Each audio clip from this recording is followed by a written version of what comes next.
أعوذ بالله من الشيطان الرجيم بسم الله الرحمن الرحيم ولا تقولن لشيء إني فاعل ذلك غدا صدق الله العظيم. تو آج انشاءاللہ تعالی ہم سورہ کہف کی آیت نمبر 18 آیت نمبر 23 جو ہے اس کا گرامیٹیکل انالیسز اور موٹا مفہوم انشاءاللہ دیکھیں گے ایز پر دی پروسیجر. تو یہ اس کی ڈیٹیلز ہے. یہ جو ہماری آیت ہے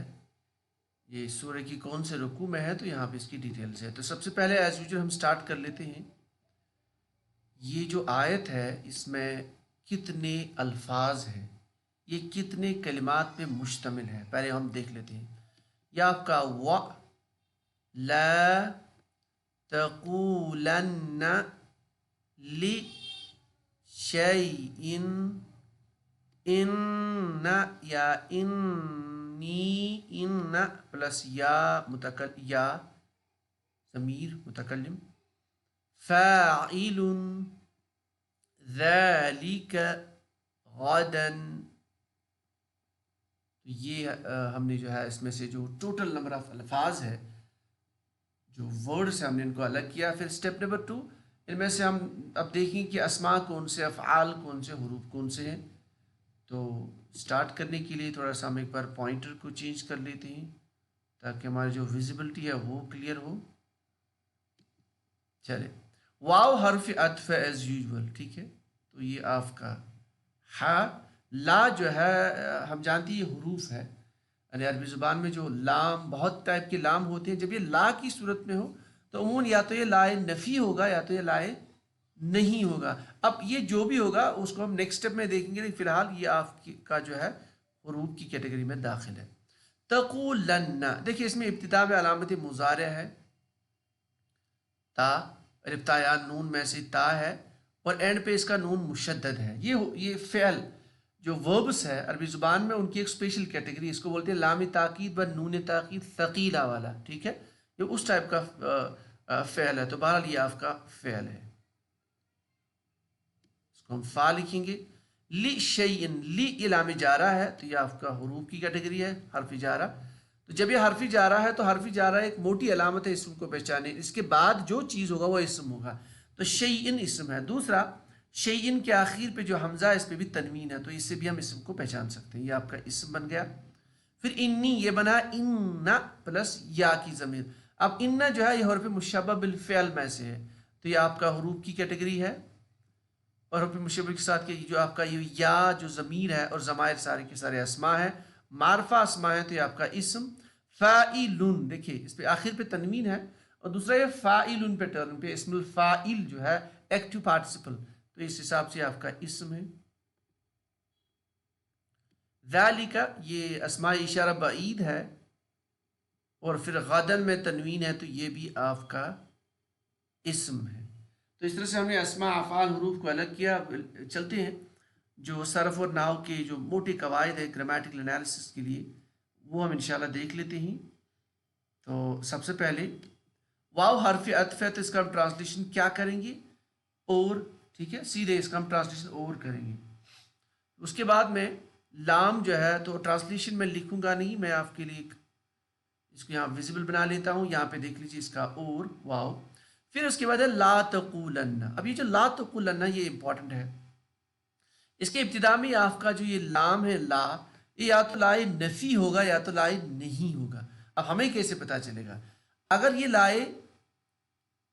نہیں ہے، ہم جانتے ہیں لائے نہیں بیسیکلی کیا کرتا ہے، یہ جو ہے اخیر فعل، یہ فعل مضارع ہے کیونکہ اس پہ علامت مضارع ہے. فعل علامت مضارع کی اسپیشل کیٹیگری، اس کو ہم لام تاکید بنون تاکید ثقیلہ ہے، اس میں تاکید بہت ہائی لیول کی تاکید ہوتی ہے. اب یہاں پہ یہ جو لام یہاں پہ آپ دیکھ سکتے ہیں اس کو، یہ بیسیکلی لام نہیں ہے. اگر یہ لام نہیں ہے تو ہم جانتے ہیں لام نہیں فعل مضارع کو مجزوم بناتا ہے، یعنی اخیر پہ جو اس کا حرف ہوتا ہے اس کو مجزوم بناتا ہے. لیکن ہم جانتے ہیں جب فعل اس صورت میں آئے اس کا نون ڈراپ نہیں ہوتا ہے، لیکن ہم اس کو مان لیں گے محلن مجزوم، تو یہ لام جو ہے لام نہیں مانا جائے گا، یعنی پروہیبیشن پارٹیکل، اس کا ترجمہ کیا جاتا ہے ضرور بضرور، ٹھیک ہے نا، تاکید کے ساتھ، لیکن چونکہ ہمیں نہیں یہاں پہ بنانا ہے اس کو، ٹھیک ہے، انہیں حکم دینا ہے نہ کرنے کا، تو ہم اس کا ٹرانسلیشن کریں گے ہرگز نہ کرو تم ایک، کیونکہ تا ہے نا تقولن، تو یہ واحد مذکر حاضر کا صیغہ ہے، لام تاکید بنون تاکید ثقیلہ، تو ٹرانسلیشن کا نکالیں گے ہم ہرگز نہ کرو تم ایک، ہرگز نہ کرنا تم، ٹھیک ہے، یہاں پہ دیکھ لیجیے، اور جو ٹرانسلیشن یہاں پہ لکھا ہوا ہے وہ ہے ہرگز نہ کہنا تم، تقولن، قال یقول قولا کا مراد ہے کہنا، تو ہرگز نہ کہنا، ہرگز نہ کہنا تم ایک مرد، ایک سیکنڈ اس کا تھوڑا سا کچھ، تو ہرگز نہ کہنا تم ایک،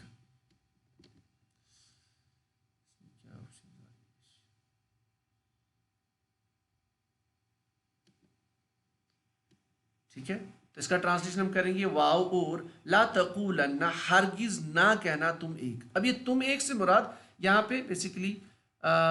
یہ جو اول مخاطب ہے اور رسول اللہ صلی اللہ علیہ وسلم ہے، اس آیت کے پیچھے بیسیکلی ایک بیک گراؤنڈ ہے،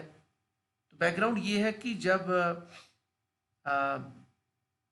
سورہ کہف کی ابتدا میں ہم نے اس کو ڈسکس کیا تھا کہ اس سورہ کہف کی جو شان نزول ہے، اس میں امپورٹنٹ چیز یہ ہے کہ جو قریش تھے وہ ہمیشہ کوئی نہ کوئی بہانہ ڈھونڈتے تھے، کوئی ایسی چیز تلاش کرتے تھے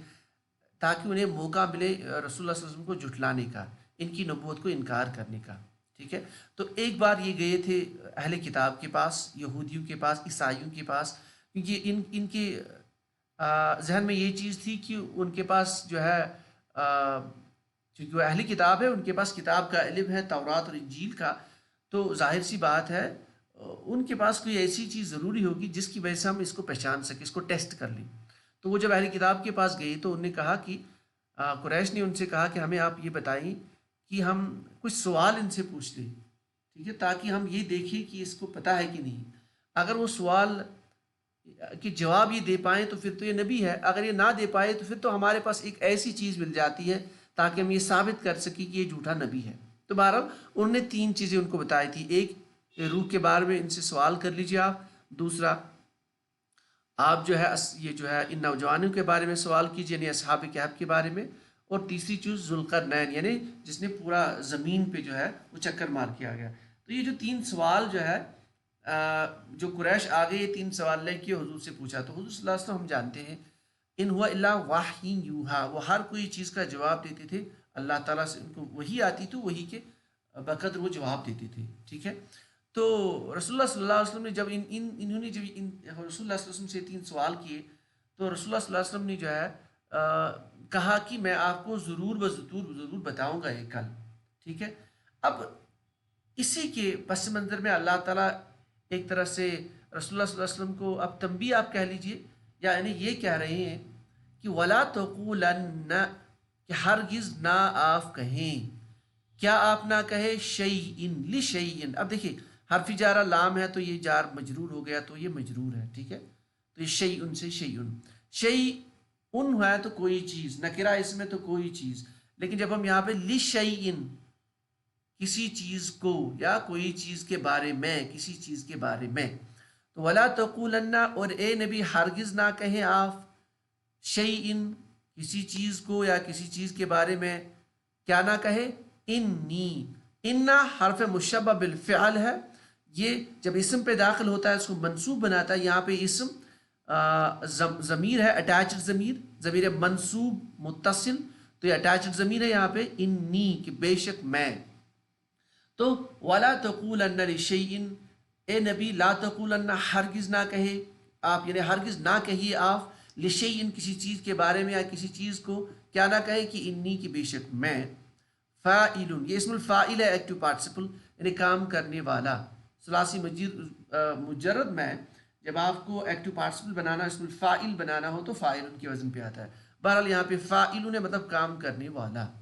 یعنی انی فاعل، کی بے شک، انڈیڈ میں کام کرنے والا ہوں، ذالک، نارملی اس کا جب ٹرانسلیشن کریں گے یہ آپ کا اسماء اشارہ میں سے بعید کے لیے، واحد مذکر کے لیے، تو بعید کے لیے یعنی مراد اس کا وہ ہے غدن مطلب کل، ٹھیک ہے، یعنی یہاں پہ لکھا ہوا کل اور یہ، یعنی لیکن یہاں پہ یہ لکھا ہوا، بعض اوقات ہم جو موڈ آف سینٹنس ہوتا ہے یا جو کلام کا انداز ہوتا ہے، اس کو دیکھ کے بھی ہم بعض اوقات ذالکہ کو یہ کا بھی ٹرانسلیشن کر لیتے ہیں، اس کے پیچھے بھی اور بہت ساری وجوہات ہیں، بہرحال ہم اس میں نہیں جائیں گے۔ تو یہ کل یعنی یعنی حضور صلی اللہ علیہ وسلم نے کہا تھا ان سے کہ میں ان تینوں سوالوں کا جواب آپ کو کل دے دوں گا، لیکن اللہ تعالیٰ نے وحی کو روک دیا، یعنی 15 دن تک وحی جو ہے نہیں اتری، اللہ تعالیٰ کی مشیت تھی کہ وحی نہیں اتری۔ تو جب وحی نہیں اتری تو یہ جو قریش ہے یہ حضور صلی اللہ علیہ وسلم پہ ہنسنے لگی کہ یہ دیکھے یہ ہمیں بول رہا تھا کہ کل میں اس کا جواب دوں گا، اصل میں تو یہ نبی ہے نہیں، تو انہوں نے مذاق اڑانا شروع کیا۔ تو بہرحال اس کے بعد میں وہی آئی، لیکن اللہ تعالیٰ نے نبی کو ایک طرح سے ایک تنبیہ کی کہ لا تقولن لشیء، اے نبی ہرگز نہ کہیے، ہرگز آپ نہ کہیے، لشیء کسی چیز کے بارے میں، انی کہ میں فاعل کرنے والا ہوں، ذالکا یعنی وہ چیز، غدن کل، یعنی حضور نے انہیں کہا تھا کہ میں وہ آپ کو ان تین سوالوں کی جواب کل بتا دوں گا، تو لیکن جب وہی ڈیلے ہوگی تو اس کے بعد میں اللہ تعالیٰ نے ان سے فرمایا کہ آپ ایسا نہ کہیے، یعنی جب آپ سے کوئی چیز پوچھی جائے تو آپ خود سے نہ کہیے کہ نہیں ضرور بضرور میں آپ کو اس کا کل جواب بتا دوں گا اس کام کے بارے میں۔ بہرحال نیکسٹ آیت میں پھر بولا جاتا ہے کہ جب آپ کو کہنا ہی ہے تو آپ ساتھ میں یہ کہیے کہ اگر اللہ کی چاہت ہو، یعنی اگر اللہ چاہے تو میں ضرور آپ کو یہ بتاؤں گا۔ وہ نیکسٹ آیت میں اس کا انشاءاللہ ہم گرامیٹیکل انالیسس دیکھیں گے۔ تو یہاں پہ بس ایک بات آ رہی ہے، غدن جو ہے یہاں پہ یہ غدن یہ منصوب کیوں ہے؟ ہم جانتے ہیں یہ جو غدن ہے یہ ظروف کی کیٹیگری میں آئے گا، چاہے ظرف زمان ظرف مکان، یہاں پہ ہمیں یہ زمانے کو بتاتا ہے، آنے والے زمانے کو، تو اس لیے منصوب ہے یعنی ظرف زمان کی وجہ سے۔ تو بہرحال یہ ہماری آج کی آیت تھی، وَلَا تَقُولَنَّ لِشَيْءٍ إِنِّي فَاعِلٌ ذَلِكَ غَدًا، اے نبی مت کہیے آپ کسی چیز کے بارے میں یا کسی چیز کو، کیا نہ کہیے، انی کہ بے شک میں، فاعل کرنے والا ہوں، یعنی وہ کام کرنے والا ہوں، یا اگر آپ کو کوئی چیز بتانی ہو تو اس کا معنی لے سکتے ہیں بتانے والا ہوں، ذالک غدن یہ چیز یعنی جس چیز کے بارے میں بتا رہے ہیں یہ کل کو، ٹھیک ہے۔ تو یہ آج کی ہماری ایک آیت تھی۔ تو نیکسٹ آیت میں اسی کے ساتھ آ رہا ہے کہ اللہ ان یشاء اللہ، انشاءاللہ وہ ہم نیکسٹ کل دیکھیں گے۔ تو آج کے لیے بس اتنی آیت تھی۔ سبحان اللہ وبحمدہ، سبحانک اللہم وبحمدک، اشہد ان لا الہ الا انت، استغفرک واتوب الیک۔ سبحان ربک رب العزۃ عما یصفون، وسلام علی المرسلین، والحمد للہ رب العالمین۔